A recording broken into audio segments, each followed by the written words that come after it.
Haleluya. Kita melanjutkan pengajarannya. Kita masuk kitab Yosua pasal ketiga. Yosua pasal ketiga, kita akan baca semua ayat dari ayat 1 sampai ke 17 bersama-sama. Nah, supaya bacaannya sama, kita baca sebagaimana tertulis di depan ya. Kita baca bersama 3, 4. Pagi-pagi sekali Yosua dan seluruh Bani Israel sudah bangun. Lalu mereka berpindah dari Sitim ke tepi sungai Yordan.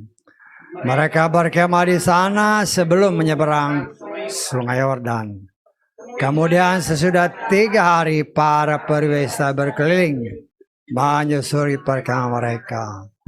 Mereka memberi perintah kepada umat itu demikian. Ketika kamu melihat tabut perjanjian Yahweh Elohimmu sedang diusung oleh para imam Lewi, maka kamu harus berpindah di tempat perkemahanmu dan berjalan mengikutinya. Hanya jagalah jarak antara kamu dan tabur itu, kira-kira 2000 hasta. Janganlah terlalu dekat dengannya, supaya kamu tahu jalan yang harus kamu lalui. Karena kamu tidak pernah melewati jalan itu sebelumnya. Lalu Yosua berkata kepada umat Israel, kuduskanlah dirimu, sebab esok Yahweh akan melakukan perbuatan ajaib di antara kamu. Yosua berkata kepada para imam demikian, usunglah tabut perjanjian itu dan berjalan di depan umat. Dan mereka pun mengusung tabut perjanjian itu dan berjalan di depan umat Israel. Yahweh berfirman kepada Yosua, hari ini aku akan membuat engkau mulai disegani di mata seluruh orang Israel, sehingga mereka tahu bahwa sama seperti dahulu aku menyertai Moshe, demikian pula sekarang aku menyertaimu. Engkau harus memberi perintah kepada para imam yang mengusung tabut perjanjian demikian. Ketika kamu masuk ke dalam air sungai Yordan, kamu harus tetap berdiri di sungai Yordan itu. Yosua berkata kepada Bani Israel, datanglah kemari dan dengarkanlah Yahweh Elohim, firman Yahweh Elohim. Yosua berkata pula, dengan ini kamu akan tahu bahwa Elohim yang hidup ada di antaramu, dan dia pasti akan menghalau orang-orang Kanaan dari hadapanmu, juga orang Het, orang Hewi, orang Peris, orang Girgasi, orang Emori, dan orang Yebus. Lihatlah tabut perjanjian Tuhan seluruh bumi sedang berjalan di depanmu masuk ke sungai Yordan. Karena itu sekarang pilihlah 12 orang dari antara suku-suku Israel masing-masing. Suku diwakili oleh 1 orang. Selanjutnya akan terjadi ketika telapak kaki para imam yang mengusung tabur Yahweh Tuhan seluruh bumi berjejak di atas air sungai Yordan, maka air sungai Yordan itu akan terputus dan air yang turun dari atas akan berhenti bagaikan sebuah bendungan. Maka ketika umat Israel berangkat dari perkemahannya untuk menyeberangi sungai Yordan dengan didahului para imam yang mengusung tabut perjanjian. Dan ketika kaki para imam pengusung tabut itu masuk ke sungai Yordan dan tercelup ke dalam air sungai itu, meskipun sepanjang musim menuai itu air sungai Yordan meluap ke segala tepinya, tetapi tiba-tiba air yang turun dari atas itu terhenti di tempat yang cukup jauh dan meninggi menjadi sebuah bendungan di dekat kota Adam yang terletak di sebelah kota Sartan. Akibatnya air yang turun ke Laut Araba atau Laut Asin itu terputus sama sekali, sehingga umat Israel dapat menyeberang di tempat kering yang ada di depan kota Jericho. Sementara Bani Israel menyeberang, para imam yang mengusung tabut perjanjian Yahweh itu tetap berdiri di tanah yang kering di tengah-tengah sungai Yordan. sampai seluruh umat itu selesai menyeberangi sungai Yordan. Amin. Silakan duduk. Haleluya, puji Bapa Yahweh, kita bersyukur ya. Kita terus belajar untuk coba mengerti akan setiap firman Tuhan. Kita percaya firman itu adalah pribadi Tuhan sendiri yang penuh dengan rahasia, ya. Penuh dengan rahasia, karena itu ya hanya oleh karena kemurahan Tuhan dia berkenan membukakan rahasia-rahasia itu dengan caranya, ya. Nah, saya percaya setiap rahasia firman itu hanya Tuhan buka bagi anak-anaknya, ya. Jadi kalau belum belum menjadi anak, Tuhan tidak akan membukakan rahasianya, ya. Nah, kita bersyukur oleh kemurahan Tuhan. Saudara dan saya sudah oleh kasih kemurahan Tuhan dengan bertindak sesuai perintahnya, kita percaya kita sudah diadopsi, ya, anak angkat, ya. Diadopsi sebagai anak karena anak sulung ya bangsa pilihannya, yaitu bangsa Israel. Tetapi saudara dan saya adalah anak angkat. Tetapi walaupun anak angkat, anak yang diadopsi oleh Tuhan, oleh kasih karunia Tuhan sebagaimana tertulis, karena engkau anak, maka kepadamu diberikan rohnya yang kudus. Ya, Roh Kudus itu adalah anugerah. Roh Kudus itu diberikan dengan cuma-cuma kepada anak-anak Bapa Yahweh. Ya, baik itu orang Yahudi, anak sulung, maupun non-Yahudi. Ya, orang Yahudi pun tanpa Roh Kudus dia tidak mungkin mengerti firman. Contohnya kan kita sudah belajar Paulus ahli Torah, tapi nggak ngerti, hanya kulitnya dia ngerti. Tetapi isi dalamnya dia nggak ngerti. Karena itu saya mengimani ketika dikatakan oleh firman Tuhan, ya, bahwa Torah didatangkan melalui Moshe, tetapi anugerah melalui Yeshua. Banyak orang yang salah menafsirkan anugerah ini.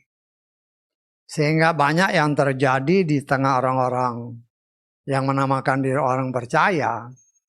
Ya, ini kan masa anugerah. Kemudian seenaknya. Ya. Padahal yang disebut anugerah di situ adalah Roh Kudus. Ya. Karena ada tertulis, si Yohanes Pembaptis sendiri berkata, aku membaptis kamu dengan air, tetapi dia yang datang sesudah aku, dia akan membaptis kamu dengan Roh Kudus, ya, dengan api dan dengan Roh Kudus, ya. Nah, kita melihat di sini ya, hanya Yeshua yang membaptis dengan Roh Kudus. Dan Roh Kudus ini hanya diberikan apabila dia jadi anak. Kalau enggak bisa. Tuhan itu setia kepada firman-Nya. Ya. Karena itu ya berkali-kali kita melihat, kita sudah belajar Torah. Walaupun sekian banyak orang Yahudi yang terhitung 603.550 orang. Laki-laki yang berumur 20 tahun ke atas. Belum termasuk perempuan dan orang yang di bawah 20 tahun ke atas. Ya. Firman Tuhan menyatakan, walaupun mereka umat pilihan Tuhan, mereka adalah orang yang dipercayakan Torah oleh Bapa Yahweh melalui Moshe.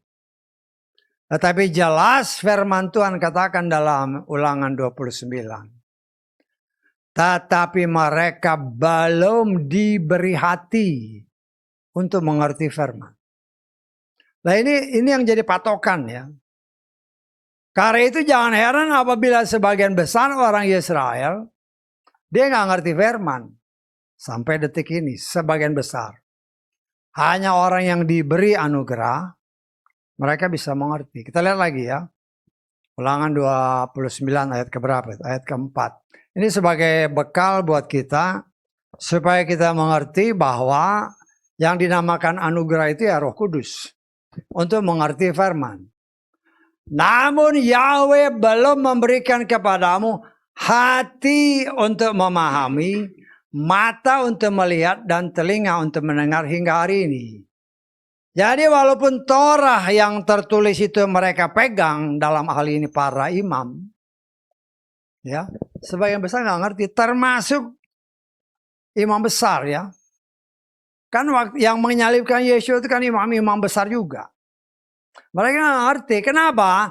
Karena belum tercelikkan, karena mereka tidak dianugerahi Roh Kudus. Ahli Torah, tetapi tanpa Roh Kudus, tidak mungkin mengerti firman. Karena itu ya kita bersyukur, karena ya oleh kemurahan Tuhan ya, pelan kita belajar. Saya cek-cek sejak kapan sih kita belajar itu kan Torah kan. Ya, memang sejak kita melaksanakan ibadah Sabat, saya cek itu dari tahun 22 ya. Kira-kira bulan apa itu bulan, kalau saya nggak salahnya bulan Oktober ya, kan saya punya catatan. Kita berakhir bulan Agustus kemarin kan. Dari tahun 22, 23, 24, 25, hampir 5 tahun kita belajar. Dari Kejadian pasal 1 ayat 1 sampai Ulangan pasal ke-34 ayat ke-12. Ya, tapi kemurahan Tuhan banyak hal-hal yang tadinya tersembunyi, dengan cara Tuhan buka. Akhirnya kita mengerti kenapa bangsa Israel, walaupun mereka punya Torah, tanpa Roh Kudus mereka nggak bisa ngerti. Ya dari sekian ratus ribu orang laki-laki yang keluar dari tanah Mesir, hanya 2 orang yang masuk ke tanah perjanjian, Yosua dan Kaleb. Ya, nah itulah kemurahan Tuhan. Kadang-kadang ya kita juga nggak ngerti loh, kok cuman kenapa mereka. Tapi ya saya percaya itulah cara Tuhan untuk menyingkapkannya. Ya, Yosua melambangkan umat pilihannya, anak sulungnya. Kaleb melambangkan kita, ya, umat ataupun anak angkat. Saya pernah sudah terangkan kenapa Kaleb. Karena Kaleb berdasarkan salah satu arti namanya. Kaleb, anjing. Ketika Yesua ditanya oleh seorang perempuan, ya Yesua bilang, tidak baik memberikan roti kepada anjing. Artinya, dalam pandangan orang Yahudi, orang di luar Yahudi adalah anjing. Itulah Kaleb. Itulah kita. Tuhan mau kasih lihat. Kenapa 2? Tuhan mau kasih lihat anak sulung maupun anak angkat. Kalau mereka setia, mereka akan mewarisi langit yang baru, bumi yang baru, yaitu saudara dan saya. Karena itu kita belajar. Ya. Karena itu di tempat ini senantiasa diimbau. Kau yang ada di sini, kau yang di luar sana. Jangan salah mengartikan apa yang dikatakan Yohanes 1 ayat 17. Yesua memberikan anugerah. Jangan sampai salah mengartikan kata anugerah. Karena banyak orang yang mengartikan anugerah di sana adalah kebebasan. Mau ibadah ya sembarangan aja, nggak bisa. Tuhan itu setia sama firman-Nya. Beribadahlah kepada Bapa Yahweh dengan hormat dan takut. Artinya mengikuti semua apa yang tertulis. Kita berusaha untuk bisa mempraktekkannya. Ya walaupun kita menyadari Di dalam kita mempraktekkan setiap firman, ya pasti belum sempurna. Tetapi sebagaimana Yeshua menyatakan, ada tertulis, dialah penyempurna iman kita. Nah, karena itu ya kita bersyukur. Ya, kita mengucap syukur Yosua mendapatkan kepercayaan untuk melanjutkan kepemimpinan bangsa pilihan, untuk membawa bangsa Israel ya ke tanah yang sudah dijanjikan Bapa Yahweh kepada leluhur mereka, Bapa Abraham, Yitzhak dan Yakub, tanah Kanaan. Ya, cara Tuhan yang luar biasa. Ya, setelah 40 tahun. 40 tahun itu dihitung sejak Paskah ya, sejak mereka keluar dari tanah Mesir. Kalau mereka keluar dari tanah Mesir, Paskah 14 bulan Nisan, bulan pertama. Ya. Kemudian nanti mereka masuknya juga setelah Gilgal, mereka masuk juga Paskah.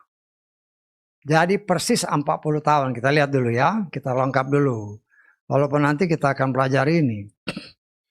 Kita lihat di Yosua pasal 5 ayat ke-10 aja. Ya. Bani Esa berkemah di Gilgal dan merayakan Paskah pada sore hari tanggal 14 bulan itu. Di dataran Yeriho keesokan paginya sesudah Paskah mereka makan hasil negeri itu, yakni roti tidak beragi dan gandum panggang pada hari yang sama. Karena itu pada keesokan pagi setelah mereka makan hasil negeri itu, maka berhentilah mana.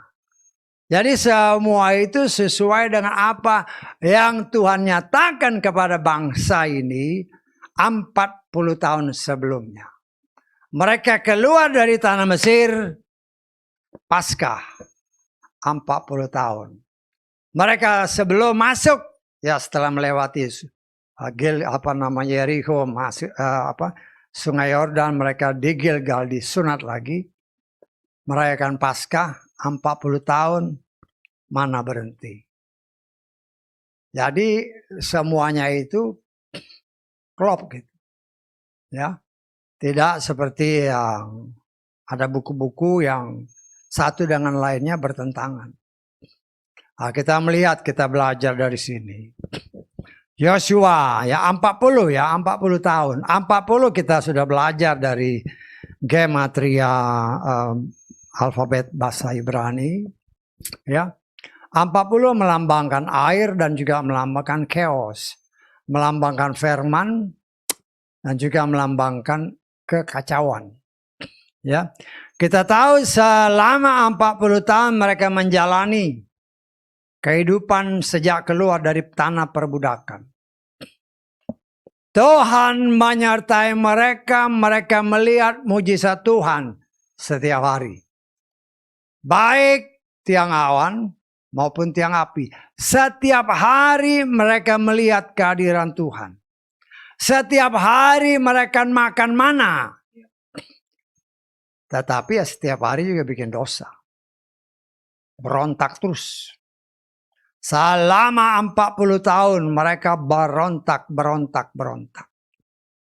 Sehingga ketika mereka, ya, kalau saya perkirakan ketika mereka mau dari Mesir sampai mau masuk ke tanah Kanaan, kan mereka menolak. Itu nggak sampai setahun ya. Karena kita tahu ketika mereka dari Mesir ke Gunung Sinai itu sekitar 3 bulan. Ya. Tapi ya di situ lama karena mereka bikin tabernakel ini sekitar 8 bulan. Ya, berarti kan hampir setahun. Kemudian kan mereka melanjutkan perjalanan udah mau mendekati. Mungkin antara 1 sampai 1,5 tahun sudah sampai perbatasan. Tetapi mereka berontak. Ya. Dikirim pengintai 12 orang. Begitu masuk ke tanah Kanaan, yang dia lihat raksasa-raksasa, keturunan Enak, keturunan setan. Ya, takut sama setan. Padahal Tuhan bilang masuk, tetapi ketakutan menggentarkan mereka. Akhirnya membuat murka Tuhan turun atas bangsa ini. Ya, akibatnya sebagaimana tertulis, ya, 40 hari engkau mengintai tanah Kanaan. Tetapi ketika kembali 12 orang, hanya 2 orang yang mengatakan kita pasti bisa masuk. Yang 10 menghasut semua orang Israel. Mereka berontak sehingga mereka tidak mau memasuki karena ketakutan. Ya, sehingga Tuhan murka. Sehingga keluarlah pernyataan yang telah kita pelajari. Kita lihat bilangan. Kita lihat bilangan pasal ke-11. Kita baca kembali ayat 34 aja lah. Maka, bilangan 14. Bilangan 14 ayat 34. Sesuai dengan jumlah hari ketika kamu mengintai negeri itu, yaitu 40 hari, 1 hari untuk 1 tahun. Maka kamu harus menanggung kesalahanmu selama 40 tahun. Supaya kamu tahu perlawananku kepadamu. Berontak terhadap Bapak Yahweh tiap hari melihat mujizat. Ya, tetap berontak. Akhirnya murka Tuhan tercurah atas mereka. 40 hari engkau mengintai. 40 tahun engkau harus kembali muter-muter. Anak-anakmu yang kau katakan masih kecil-kecil, mereka yang akan mewarisi untuk memasuki tanah perjanjian. Ya, 40 tahun. Jadi yang lahir di dalam perjalanan, kita sudah pernah berhitung. Yang keluar dari tanah Mesir 603 sekian. 550 orang. Kemudian setelah 40 tahun dihitung kembali sebelum masuk tanah Kan. Jumlahnya hampir kurang lebih sama. 601.000 sekian. Ya, sama-sama. Nah, kita tafsirkan yang masuk, termasuk yang kita baca tadi. Kurang lebih jumlah semua, baik laki-laki, perempuan. Total kurang lebih sekitar 2 juta orang. 2 juta orang termasuk juga orang-orang lain di luar bangsa Israel. Ya, yang mereka ini yang sebenarnya kalau kita boleh tafsirkan, yang menjadi biang kerok, yang menghasut bangsa Israel. Ya, sehingga iman bangsa ini seringkali goyah.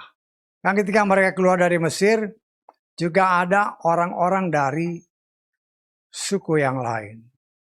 Nah, di sini kita melihat cara Tuhan yang luar biasa. Ya, Tuhan setia bukan kepada manusia, tetapi kepada firman-Nya. Ya, setelah 40 tahun mereka dididik, ya, anak-anak. Ya, saya tafsirkan yang mati di selama 40 tahun itu. Bukan saja 603.548. Ya, karena 2 orang kan tidak. Si Kaleb sama si Yosua. Belum termasuk perempuan. Saya menafsirkan perempuan itu yang umurnya 20 tahun juga nggak masuk. Kenapa bisa saya tafsirkan? Karena Maryam juga nggak masuk. Maryam itu pada tahun ke-40 mereka di padang pasir, dia mati. Maria mati, Harun mati, yang terakhir Mose mati.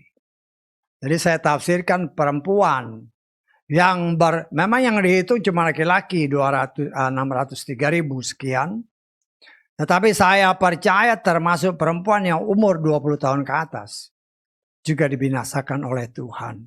Ya, di sini kita melihat, ya, Tuhan tegas, Tuhan tidak sayang walaupun ini anak sulung. Engkau adalah anakku, tapi kalau engkau nggak percaya, kau binasa. Kita melihat cara Tuhan yang luar biasa supaya kita belajar. Ya, kita ini anak angkat, kata firman Tuhan, bagaikan carang zaitun yang dientenkan, yang ditempel, carang aslinya aja dia potong. Apalagi carang liar. Ya, karena itu ya kita sebagai anak-anak Tuhan, tempatkan diri kita sepatut firman Tuhan katakan. Artinya ya kita belajar untuk dapat melakukan apa yang Tuhan perintahkan. Loh, saat yang terakhir ketika pertama kali mereka keluar dari tanah perbudakan, mereka menghadapi hal yang sama, Laut Suf. Laut mereka harus seberangi. Ya, semua ketakutan, termasuk Mose juga nggak ngerti bagaimana nih. Di belakang tentara Mesir, di depan laut, jalan buntu. Ya, nggak tahu jalan kemana. Tetapi bagi Tuhan, kita tidak melihat jalan.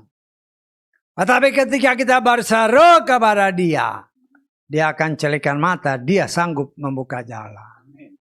Karena itu Dia perintahkan kepada Mose, jangan hanya teriak.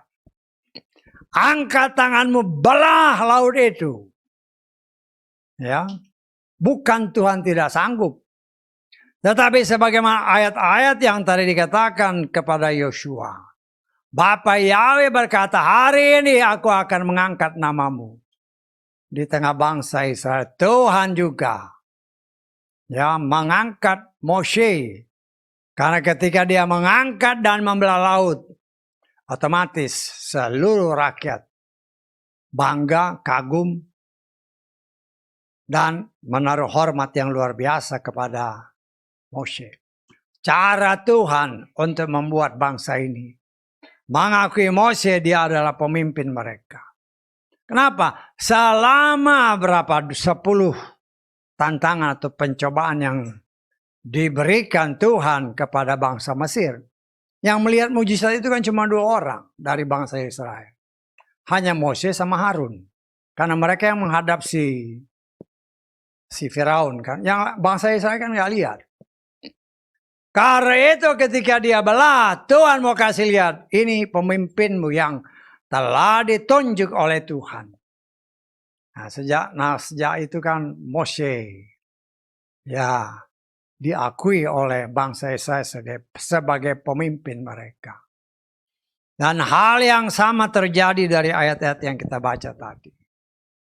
Ya. Setelah 40 tahun perjalanan di padang gurun. Dengan berbagai macam rintangan-rintangan. Mereka mengenal Yosua sebagai panglima perang. Tetapi ya mungkin tidak begitu dihargai. Tetapi Tuhan berkata, aku akan membuat namamu terangkat. Ya, karena itu Tuhan berkata kepada kepada Yosua untuk bersiap-siap. Ya, mereka pindah dari satu tempat yang bernama Sitim ke tepi Sungai Yordan. Di sana dikatakan ya mereka juga mempersiapkan diri ya di tepi Sungai Yordan. Ya pasti kan juga bertanya-tanya bagaimana kita nyeberang. Ya jumlahnya bukan 100-200 ya. Saya tafsirkan jumlahnya sekitar 2 juta orang. 2 juta orang melewati Sungai Yordan. Apalagi menurut firman Tuhan pada saat itu airnya memang sedang. Ya lumayan. Ya, saya coba cari di di sumber-sumber yang kita bisa lihat. Ya, Sungai Yordan itu memang mungkin lebarnya ya variasi ya. Antara 10 sampai 30 meter kan lumayan. Kedalamannya juga lumayan antara 1 sampai 5 meter. Ya. Kalau orang sekian banyak dengan begitu banyak ternak, begitu banyak kereta-kereta yang membawa berbagai macam barang melewati sungai, pasti menjadi suatu hambatan. Mereka juga pasti mikir di tepi sungai, waduh bagaimana nih nyeberangnya nih. Ya, mungkin terjadi kasak kusuk ke sana kemari. Ya, itu juga bisa melemahkan orang, termasuk Yosua bisa lemah. Tapi Tuhan berbicara kepada Yosua, menguatkan dia terus. Sesuai apa yang dikatakan, hari ini aku Bapa Yahweh akan membuat engkau mulai disegani. Ya, kita baca ayat ke-7 coba. Yosua pasal 3.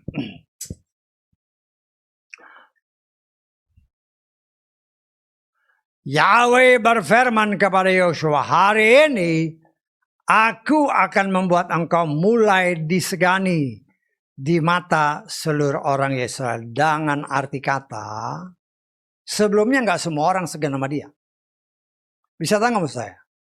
Kalau tentaranya mungkin segan karena dia selalu maju sebagai kepala pasukan. Tetapi secara pukul rata, umatnya itu kan macam-macam. Tetapi Tuhan berkata, hari ini aku akan membuat namamu disegani. Ya, firman Tuhan. Dia sanggup mengangkat, dia juga bisa menjatuhkan. Ya, kalau dia bilang hari ini, pasti itu akan terjadi. Nah, kita melihat cara Tuhan yang sangat luar biasa. Ya, sebagaimana ayat-ayat yang dikatakan oleh firman Tuhan. Yosua yakin karena dia waktu di 40 tahun semua dia melihat bagaimana si Moshe ya membelah laut. Ya mungkin dia juga ya secara normal kita berpikir-pikir juga. Pasti dia mikir-mikir juga gimana ya bagaimana nyeberangnya. Ya. Bagaimana? Tetapi Tuhan menguatkan dia. Hari ini aku akan membuat namamu disegani. Ya dengan iman dia katakan kuduskan dirimu.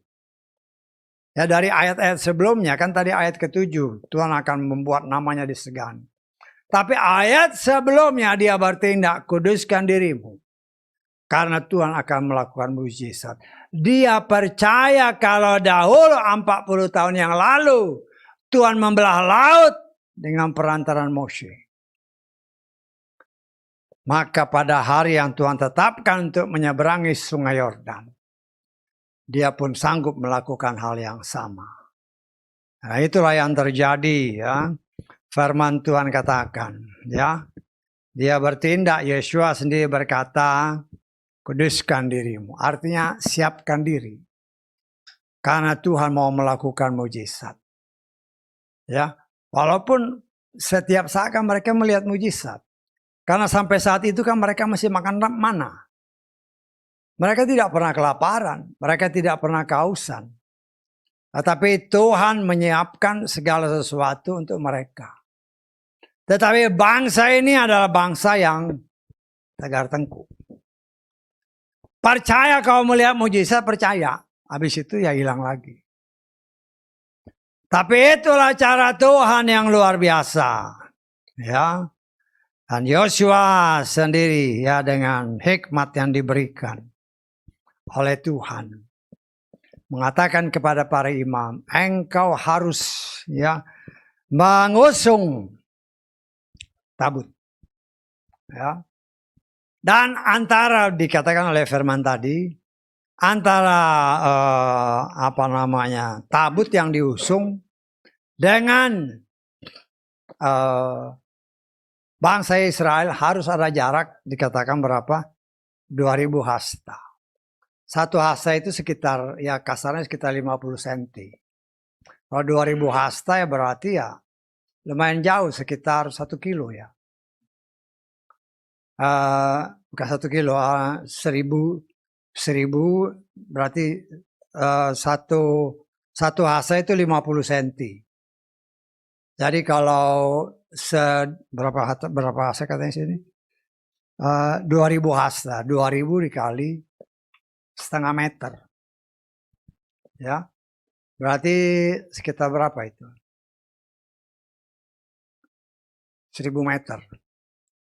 Betul nggak? 2000 kali setengah meter kan sekitar 1 kilo. Ya nggak heran lah, nggak heran kenapa? 1000 meter ya sekilo kan? Karena kan orangnya banyak ini, 2 juta orang. Kalau mereka, saudara bisa bayangkan, berbaris katakanlah 20-30 orang berjejer begitu. Betapa panjangnya kalau 2 juta orang. Atau mungkin katakanlah 100. Ya pasti nggak teratur kan. Namanya jalan, yang penting yang pakai gerobak, yang pakai segala macam. Pasti panjang. Ya, pasti panjang. Tetapi Tuhan mau kasih lihat. Biarkan tabur itu berjalan di mukamu supaya engkau melihat tabur itu. Jangan engkau mendahului, jangan engkau miring, jangan engkau melenceng ke kanan atau ke kiri. Tabur itu harus berjalan di depan. Dan mereka taat. Dan ya kita melihat cara Tuhan. Apa yang dikatakan, apa yang diperintahkan oleh Tuhan kepada si Yosua disampaikan kepada para imam. Ya. Nah, kita coba menempatkan diri kita, seandainya kita jadi imamnya. Seandainya kita jadi imam ya. Kita memikul barang itu, tabut itu. Ini sungai lagi meluap-luap. Ketika engkau masuk secara manusia, kira-kira ada keraguan nggak? Bisa jadi ada keraguan. Tetapi karena mereka yakin bahwa Tuhan menyertai, ya mungkin ketika melangkah ya coba.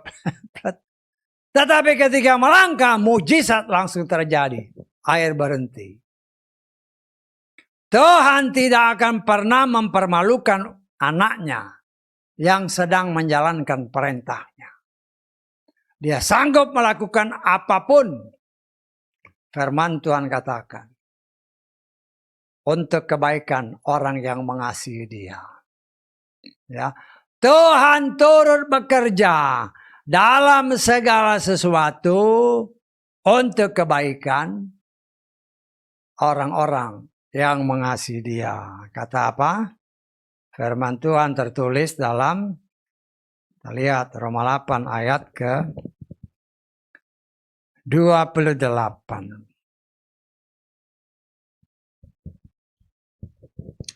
Maka kita tahu bahwa segala sesuatu bekerja bersama-sama demi kebaikan bagi mereka yang mengasihi Elohim, yakni mereka yang terpanggil sesuai dengan rencana. Kita lihat terjemahan LAI. Kita tahu sekarang bahwa Elohim turut bekerja dalam segala sesuatu untuk mendatangkan kebaikan bagi mereka yang mengasihi Dia. Yaitu bagi mereka yang terpanggil sesuai dengan rencana Elohim. Jadi ini kan rencana Tuhan seberang.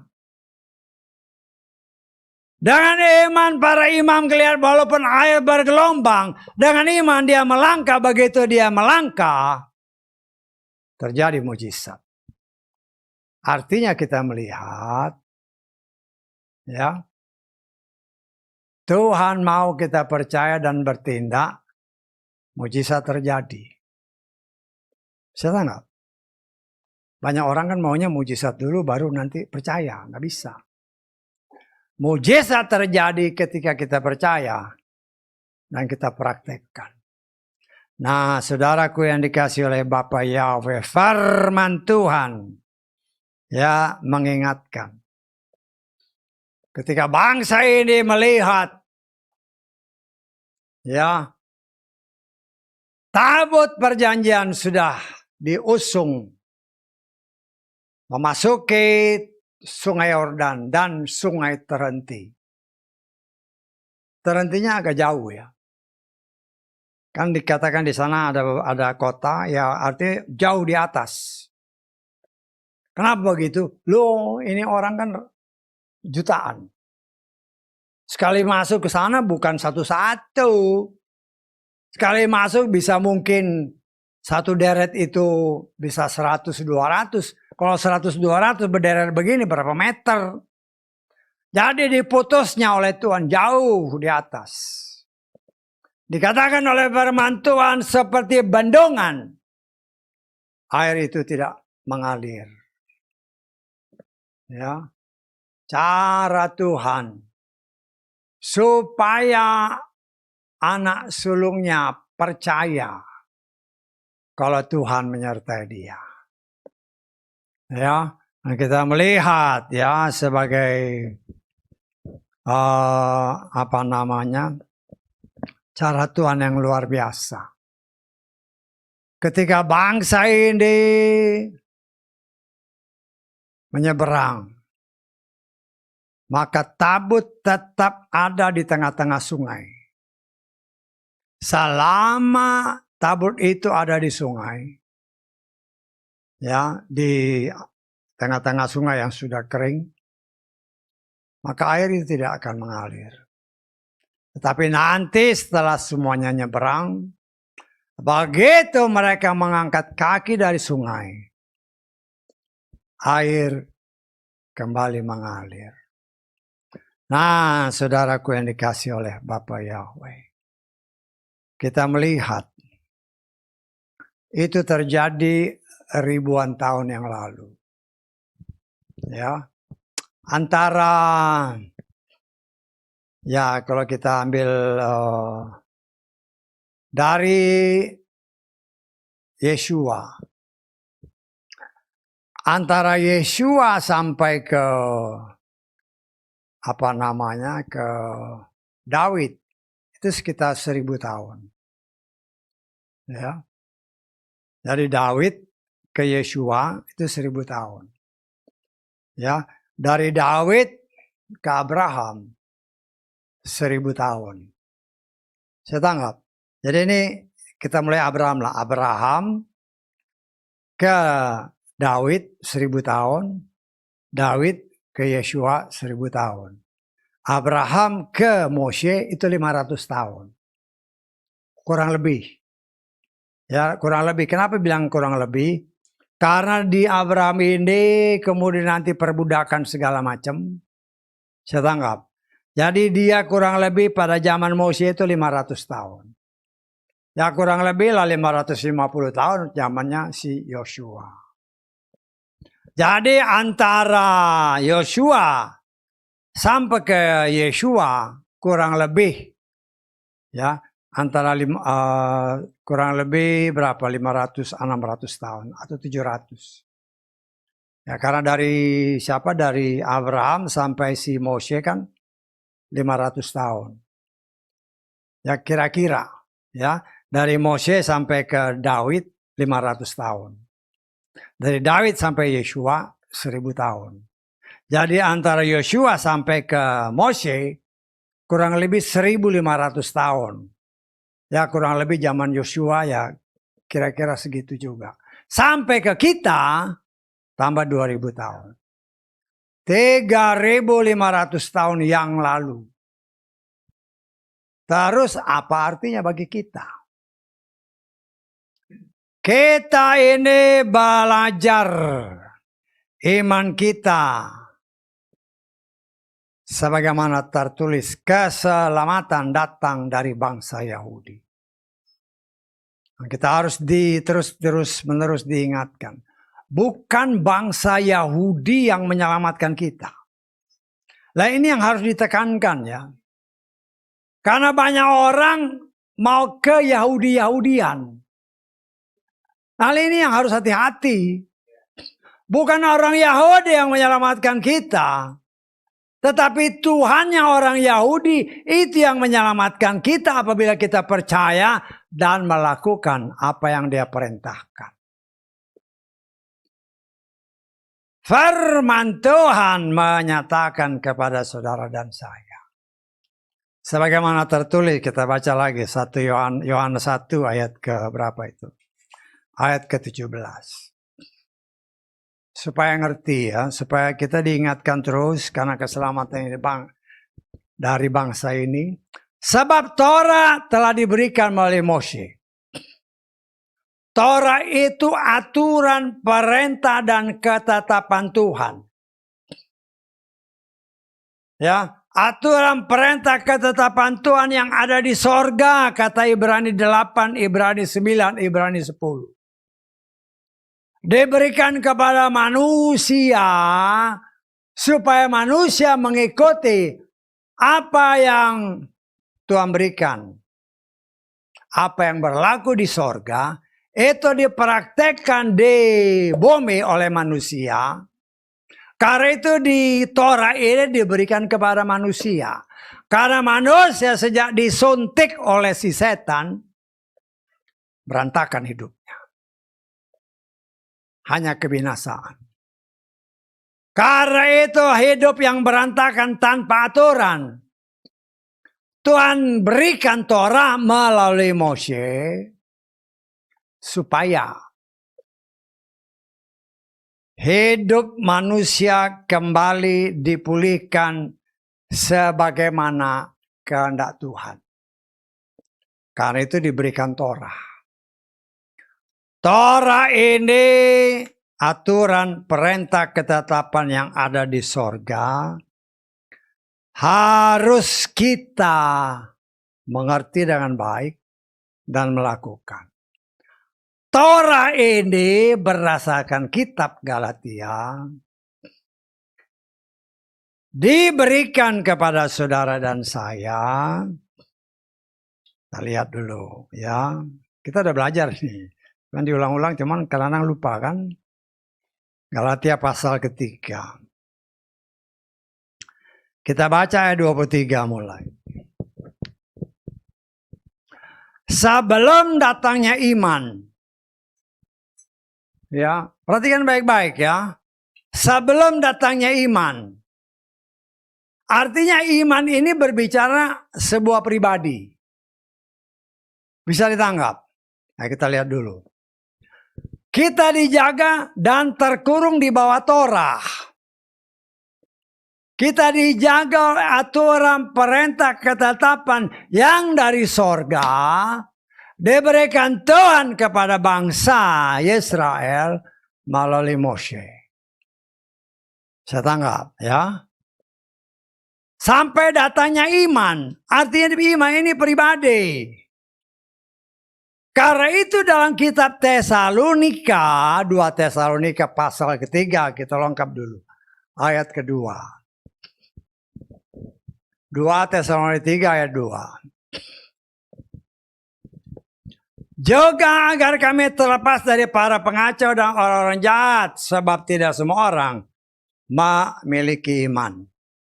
Kita baca terjemahan Elahi. Supaya kami terlepas dari para pengacau dan orang jahat. Sebab bukan semua orang beroleh iman. Tidak semua orang percaya Yesua. Saya tanggap. Ya. Nah, kita kembali kitab Galatia tadi ayat ke berapa? Ayat ke-24. Dengan demikian Torah telah menjadi pendidik kita sampai datangnya Hamasiah supaya kita dapat dibenarkan karena iman. Ini kalau saudara tidak baca sungguh-sungguh bisa bingung. Ya. Saya menafsirkan supaya lebih gampang. Supaya lebih gampang. Ya. Kita sekolah. Semua sekolah kan. Dari TK, SD, SMP, SMA, dan seterusnya. Waktu TK udah mulai diajarin kan baca tulis kan. Jadi ada khusus pelajaran baca tulis. Tetapi pelajaran baca dan tulis itu tidak diajarin lagi setelah mungkin kelas 2, kelas 3 udah nggak diajarin lagi.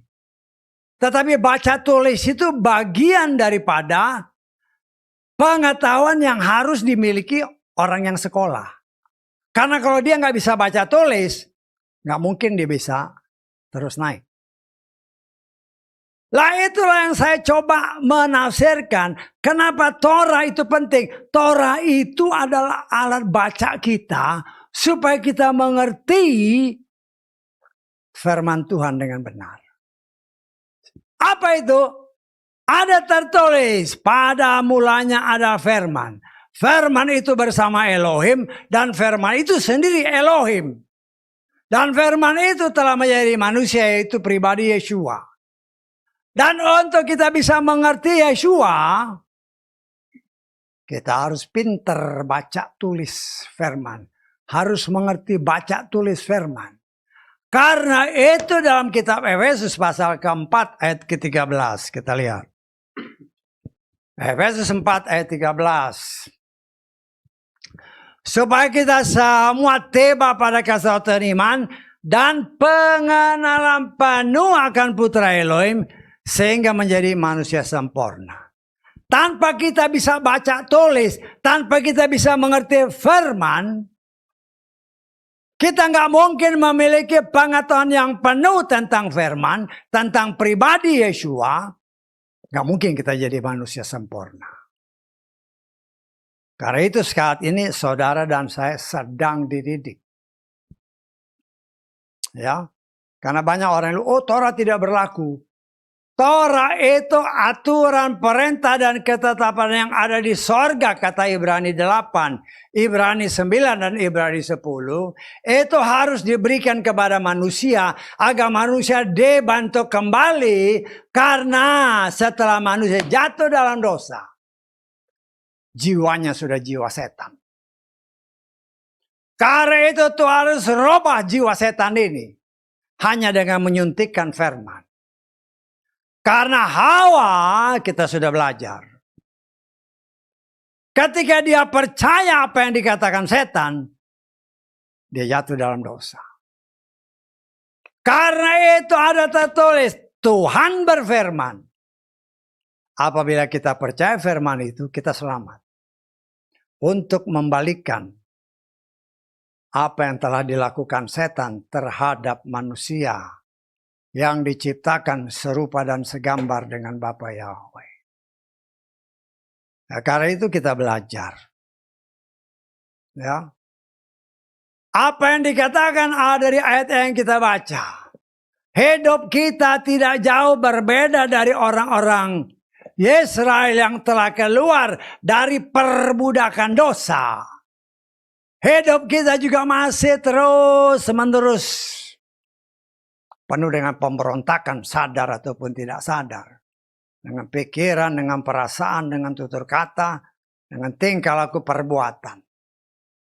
Tetapi untung ada Roh Kudus. Ketika itu sadar atau tidak sadar kita lakukan, Roh Kudus mengingatkan, engkau telah berdosa. Ya. Karena itu kita langsung minta ampun. Karena itu Yeshua mengajarkan doa Bapa kami. Supaya Bapa Yahweh mengampuni dosa kami. Seperti kami mengampuni dosa orang lain. Artinya kalau kita nggak mau mengampuni dosa orang lain, jangan harap dosamu diampuni. Tuhan itu setia sama firman-Nya. Dia bukan setia sama kita. 40 tahun lebih Mose bergaul dengan Tuhan. Tetapi terpeleset sedikit langsung engkau tidak boleh masuk ke tanah perjanjian. Lo di dalam menjalani hidup ini Tuhan menghendaki kita berjaga-jaga di dalam menjalani hidup ini. Setelah kita, ya oleh kasih kemurahan Tuhan. Kalau kita ambil contoh sejak bangsa Israel. Setelah mereka dibebaskan dari perbudakan. Setelah kita dibebaskan dari perbudakan dosa. Kemudian oleh kasih kemurahan Tuhan kita bertobat. Kita lahir baru, kita menerima Roh Kudus. Seharusnya hidup kita dipimpin oleh Roh Kudus. Tetapi kenyataan membuktikan. Seharusnya Roh Kudus berjalan di muka kita dan kita mengikutinya. Sebagaimana tabut perjanjian. Tabut itu berjalan di muka dan bangsa Israel harus mengikutinya. Tetapi kenyataan membuktikan kita seringkali Roh Kudusnya ditaruh di belakang. Nanti setelah gagal, baru cari-cari Tuhan. Tetapi itulah bagian daripada proses. Dan kita tidak bisa memungkiri hal itu sering terjadi. Tetapi dengan apa yang Tuhan izinkan terjadi, kita belajar. Di dalam segala hal, utamakan Tuhan. Dia berjalan di muka kita dan kita mengikutinya. Dia bagaikan lokomotif yang berjalan di atas rel. Kita ini gerbongnya. Jangan keluar dari rel. Selama kita tidak keluar dari rel, lokomotifnya ada di depan. Engkau keluar dari rel, engkau celaka. Nah, kita mengucap syukur. Tuhan mengajar saudara dan saya. Ingat apa yang dikatakan Tuhan. Apa yang Tuhan perintahkan kepada Yosua. Bangsa ini jangan mendahului tabut. Biar tabut itu berjalan di depan. Dan mereka mengikuti dengan setia. Sehingga halangan, rintangan, sungai yang katakanlah deras. Kalau kita ikut tabut, ikut Tuhan. Tantangan-tantangan akan, ya boleh dikatakan Tuhan cut. Dan kita berjalan tanpa rintangan. Itu janji Tuhan dalam kehidupan kita. Walaupun dalam kenyataan. Kita harus akui ya seringkali kita. Bangsa yang tegar tengkuk. Jangan kira kita enggak. Mungkin kita lebih jahat. Tetapi ingat selama masa anugerah. Selama masih ada Roh Kudus di dalam kita. Selama itu dia akan menjaga kita untuk kita benar-benar berjalan mengikuti dia dan tidak mendahului dia. Sebagaimana tabut berjalan di muka. Ada jarak. Ya, kalau saya boleh katakan 2000 hasta antara Yeshua dan kita. 2000 tahun. Ya, 2000 tahun. Kita melihat segala macam peristiwa terjadi. Sehingga apa yang dikatakan dalam surat Korintus. Segala sesuatu ditulis. Itu berguna sebagai contoh bagi saudara dan saya yang hidup pada zaman akhir. 2000 tahun sejak Yesus dimunculkan sampai sekarang. Semua contoh ini tertulis untuk siapa? Untuk kita. Kata 1 Korintus pasal 10. Kita sudah belajar.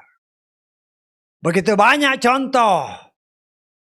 Orang yang hebat-hebat. Kalau keluar dari rel, jatuh, pasti binasa. Terlebih dengan waktunya semakin mendekat. Ya, bagaimana kondisi kita? Kan kita bisa menilai diri sendiri. Kita bisa menilai diri sendiri. Kalau apa yang saya tafsirkan itu menjadi suatu kebenaran, apa kita siap? Ya, apa kita siap? Nah, itu kan masing-masing. Karena kerjakanlah keselamatan sendiri, kata Filipi pasal 2. Kita yang kerjakan. Suamimu, istrimu, orang tuamu, anak-anakmu, gembalamu tidak bisa menyelamatkan. Hanya kita. Artinya keselamatan itu yang menentukan kita. Tuhan berikan kebebasan. Mau selamat, ini jalannya. Akulah jalan, kebenaran, dan hidup. Engkau keluar dari rel, engkau binasa. Sehingga dikatakan dengan tegas dalam kitab Ulangan pasal 30. Kalau engkau mau selamat dan diberkati, engkau harus beribadah kepada Bapa Yahweh di dalam nama Adonai Yeshua Mashiach. Tetapi kalau engkau memilih yang lain, artinya engkau mengambil keputusan, memilih kematian dan kutukan. Kan baik Tuhan. Dikasih kita pilihan. Nah, saya sebagai pelayan Tuhan hanya menghimbau karena di dalam Ulangan 30 itu pun dikatakan, pilihlah kehidupan. Artinya jangan sampai kita salah pilih. Di dalam menjalani hidup ini, ya, aturan, perintah, ketetapan yang berasal daripada Tuhan itu harus kita jalani. Ya, Torah artinya aturan, perintah, dan ketetapan Tuhan. Ya, walaupun banyak orang mengatakan, loh katanya Torah Hamasya. Ya, Torah Hamasya. Ya benar Torah Hamasya. Karena Yeshua itu sendiri adalah Torah. Kita lihat dalam 1 Korintus pasal ke-9. Ayat ke-21. Kepada mereka yang tanpa Torah, aku seperti tanpa Torah. Perhatikan. Meski tidak terhadap Elohim. Karena apa? Sesungguhnya aku berada di bawah Torah Hamasya. Yeshua menggenapkan semuanya. Yeshua itu adalah Torah. Di dalam kitabmu, kata Ibrani, telah tertulis tentang aku. Karena itu ketika Yeshua selesai tugasnya, dia katakan, sudah selesai. Apa yang selesai? Apa yang selesai? Semua tugas yang diberikan kepada Bapa Yahweh sudah selesai. Untuk menyelamatkan umat yang sudah ditetapkan untuk diselamatkan, termasuk saudara dan saya.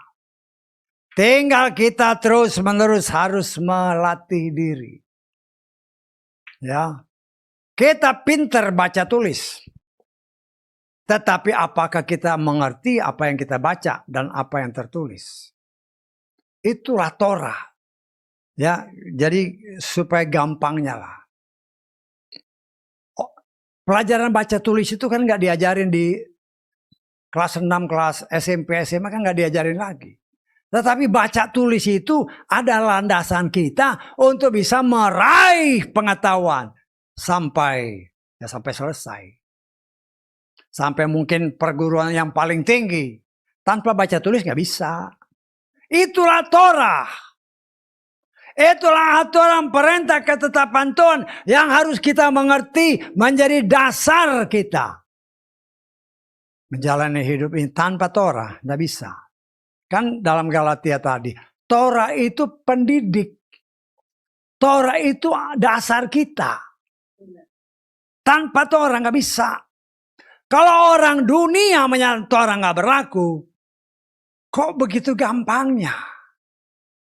Sedangkan Torah itu adalah aturan perintah yang ada di sorga, diberikan Tuhan kepada manusia melalui Moshe, untuk dipraktekkan. Karena manusia ini yang dahulu hidup tanpa Torah, berantakan. Tidak mengenal siapa Tuhannya. Apalagi melakukan perintah karena setan sudah merusaknya. Apa yang dirusak oleh setan, Tuhan sedang memperbaiki. Termasuk bagi saudara dan saya sampai saat ini. Tetapi baiknya Tuhan, Dia tidak pernah memaksa. Gak pernah dia paksa. Ya. Kenapa gak pernah dipaksa? Gak pernah Tuhan mau maksa. Kan kita harus, saya mengajarkan saudara proaktif ya. Kenapa dia gak mau maksa? Kalau boleh saya katakan, dia belajar dahulu ketika dia menciptakan semua. Tiba-tiba si jelek ini, si Halal bin Saka berontak. Karena itu ketika dia memulihkan kembali ciptaannya, sejak itu diberikan pilihan. Engkau mau pilih hidup atau engkau pilih mati. Tetapi ternyata si Hawa dan Adam memilih mati. Jangan terkecoh dengan banyak orang yang dulu, oh ini buahnya kayak gini. Bagaimana? Kalau seandainya buah nih, banyak ini kayak buah apel. Dahulu berlaku, mata ganti mata, gigi ganti gigi, nyawa ganti nyawa. Kalau dia makan buah, kenapa enggak mulutnya Hawa ditempeleng sama Tuhan sampai terputar balik? Tetapi apa yang dikatakan firman Tuhan? Dengan kesakitan engkau akan melahirkan. Loh, kok peranakan yang dikutuk? Lah itu yang harus jadi bahan buat kita mengolah dan puji Bapa Yahweh. Oleh kemurahan Tuhan berkenan singkapkan. Karena itu jangan heran. Kalau ada tertulis 1 Yohanes 3. Kita baca ayat 10. 1 Yohanes 3 ayat ke-10. Dalam hal ini anak-anak Elohim dan anak-anak setan nyata. Ini tertulis loh. Artinya di dunia ini ada anak Tuhan, ada anak setan. Yang namanya anak setan tidak mungkin masuk surga. Nggak mungkin. Lah kita belajar, balik dari kitab Kejadian kita udah belajar kan. Dari mana anak setan? Firman Tuhan jelas dibeberkan dalam kitab Kejadian. Walaupun itu tersembunyi. Tersembunyi. Gak ada yang tahu. Tapi oleh kemurahan Tuhan, karena kita mau belajar ya Tuhan buka dikit-dikit lah. Yang kita lihat dalam Kejadian pasal 4 ayat ke-25. Supaya ngerti ya. Adapun Adam bersetubuh lagi dengan istri Adam itu melahirkan seorang anak laki-laki. Yang namanya Set. Perhatikan. Sebab Elohim telah menentukan bagiku keturunan yang lain. Baca ya. Keturunan yang lain. Kalau keturunan yang lain masih agak bingung. Kita terjemahan King James. And Adam knew his wife again, and she bare a son, and called his name Seth. For God said, she had appointed me another seed. Seed itu benih. Another benih. Artinya bukan dari Adam. Atau bukan, ya ada dua benih. Adam sama setan. Saya tanggap. Nah itu kan cara Tuhan membukanya bagi kita. Dan itu ya banyak orang yang ya karena hanya ngandalin Kejadian pasal 4 ayat 1, akhirnya ya bingung. Tapi oleh kemurahan Tuhan bukan karena keluarga, tapi Tuhan mau kasih tahu ini loh. Apa yang ditulis dalam 1 Yohanes itu, kenapa 1 Yohanes? Karena Yohanes itu murid yang dikasihi. Tuhan buka semua kepada dia. Dan kita memperoleh kasih karunia untuk bisa menerima pembukaan-pembukaan. Ya, nah, kita lihat lagi satu ayat ini. Artinya untuk supaya mengerti ya. Kejadian pasal ke-6 ayat ke-berapa? 4 ya. Supaya saudara ngerti, ya memang ada anak setan dan ada anak Tuhan. Terserah orang percaya apa enggak, ya itu urusan lain. Kita mulai baca ayat 2 aja lah. Anak-anak Elohim melihat bahwa anak-anak perempuan manusia itu cantik-cantik. Saya harus ingatkan. Yang namanya anak Elohim ini berdasarkan Ayub pasal 1 adalah malaikat yang jatuh. Ya.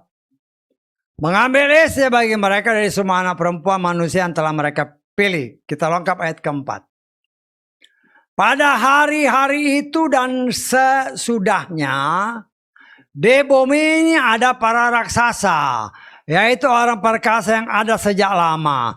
Orang-orang yang ternama yang dilahirkan oleh anak-anak perempuan manusia ketika anak-anak Elohim menghampiri mereka. Malaikat yang jatuh kawin sama perempuan, lahirlah raksasa. Tetapi perhatikan baik-baik ayatnya, kita lihat di atasnya. Ayat keempat tadi. Pada hari itu dan sesudahnya. Ya. Loh, ini harus diperhatikan. Ya. Kita lihat. Kalau kita tidak perhatikan, ya repot. Ya. Jadi ada anak yang lahir karena malaikat yang setan itu kan malaikat yang jatuh. Lucifer itu. Helel ben Sakar. Dia kawin sama si Hawa, ya lahirlah raksasa.